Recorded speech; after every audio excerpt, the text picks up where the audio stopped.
Hey everyone, how's it going?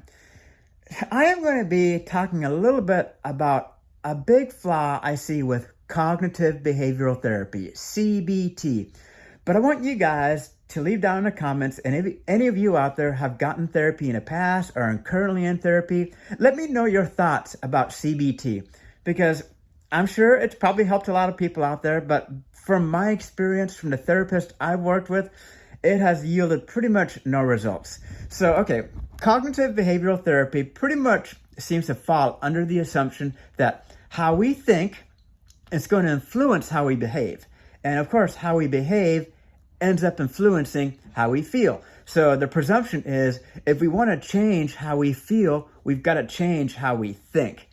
Now, the problem with that is if you don't address the root cause of what's causing you to think the way you do, well, CBT is probably not going to yield much in the way of positive results. Let me give you an example, a good example here. Okay, so someone's not just going to wake up one morning and just be like, oh, I'm such an ugly person. Oh, I'm so unsuccessful. I will never amount to anything.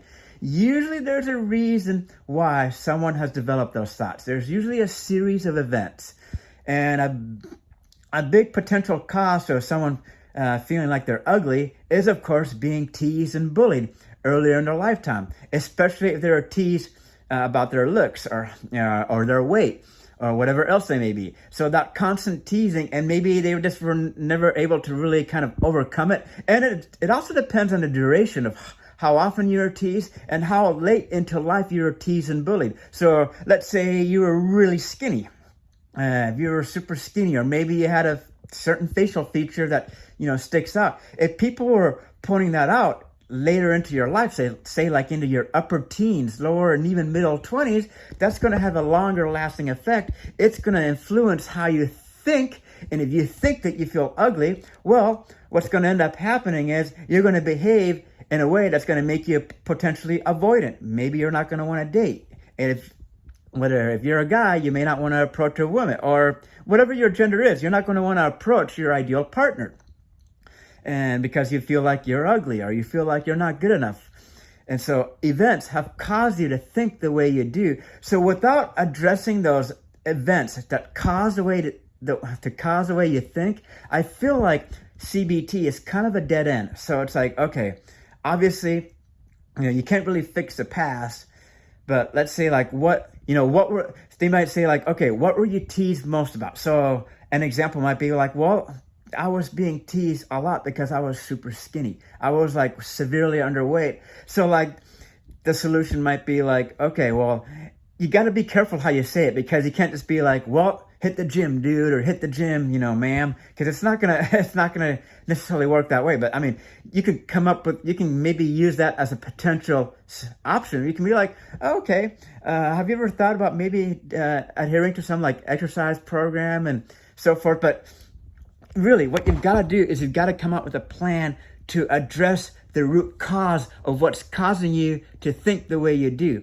And then once you address the root cause, then you can start working on ways to change your thinking. That's going to influence the way you behave. And then once you fix the way you behave, that's going to make you influence the way you feel. And hopefully it will lead to better feelings, more positive feeling. So that's my biggest spiel as far as like why cognitive behavioral therapy may not be successful, is the failure to address the root cause of what's causing someone to think the way they do. So, and I know there are a lot of other therapeutical modalities out there. You've got like EMDR, you've got exposure and response prevention therapy, you've got dialectical behavioral therapy, hypnotherapy, and then you've got like ketamine therapy, dream therapy. I mean, there are so many different kinds of therapies out there. And see, that's the other thing too. Oftentimes I feel like in my experience, and feel free, I want you guys, if you feel comfortable, share your experience. You don't have to get into detail, but just, say like, oh, they use a one-size-fits-all approach too many times. And I feel like oftentimes that is the case. Many times they'll try to use a one-size-fits-all approach to trying to address a problem. And that's oftentimes not going to be the case, because each person is different. Each of us have a unique situation that's caused us to develop the ways we think. So maybe CBT might help one person, but maybe another person might need dialectical behavioral therapy. Maybe another person's going to need exposure and response therapy.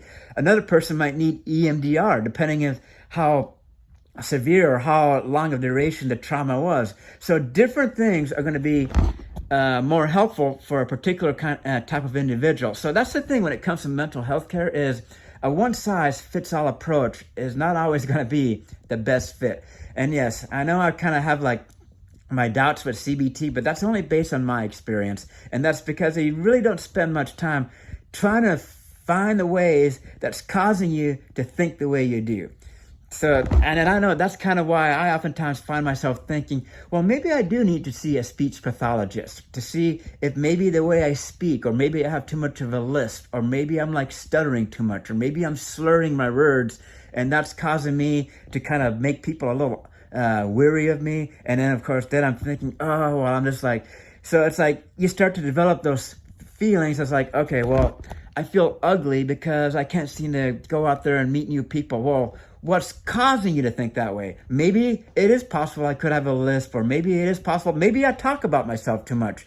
Or maybe, maybe I have, people may say like, maybe you've got this or that. And see, that's why a good therapist, as long as you're open and you've got a good therapist that's going to be open, but also upfront with you.